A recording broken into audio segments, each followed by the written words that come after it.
What's up, Beast? This is Donnie $2 Beast Athletes. Today I'm working with my assistant, Sierra. She's getting her little ear rub in. She's been doing so good, giving her a little treat.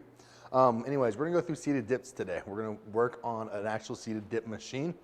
There's a couple things that we're gonna do specifically with this, a couple hand placement things, and a couple safe ways to get into the machine correctly. So, it's not just for short human beings. I actually like to enter like this too. So Sierra, go ahead, stand up. Sierra's going to get in place. She's gonna put her hands where she needs them to be. And go ahead and sit.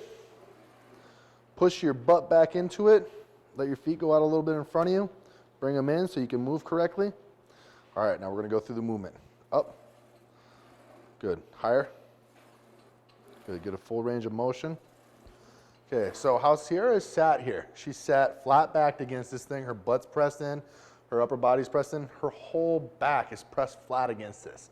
Now that's gonna shorten up your range of motion, but it's really gonna isolate your tricep engagement on it, okay? So one of the things that I like to do to get a little bit better range of motion, you get the same tricep engagement in, but through a better range of motion, is we're gonna push our butt in hard, we're gonna lean forward a little bit. Lock out your arms. Okay, now come on up.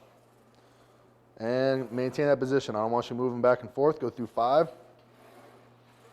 Good. Good, and up. Now, if it's getting to the point where every time you press, you're starting to feel a contraction in your pec or in your deltoid, that's not what you want. This is a very specific tricep movement. It's great, like yes, you can feel it in your pecs a little bit, especially the further that you lean forward, but if you're trying to isolate just your triceps, find that position, focus on flexing the whole time through it, and then get a full range of motion on it. If you have other things coming in and you're not intending to activate your pecs, you're actually at risk to give a nice little, everyone's favorite pec minor pull.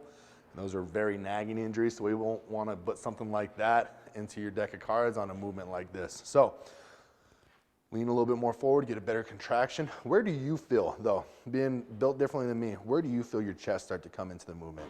When you sit up more or when you sit forward? It's not so my chest. The further I go in or out, it's more my shoulders.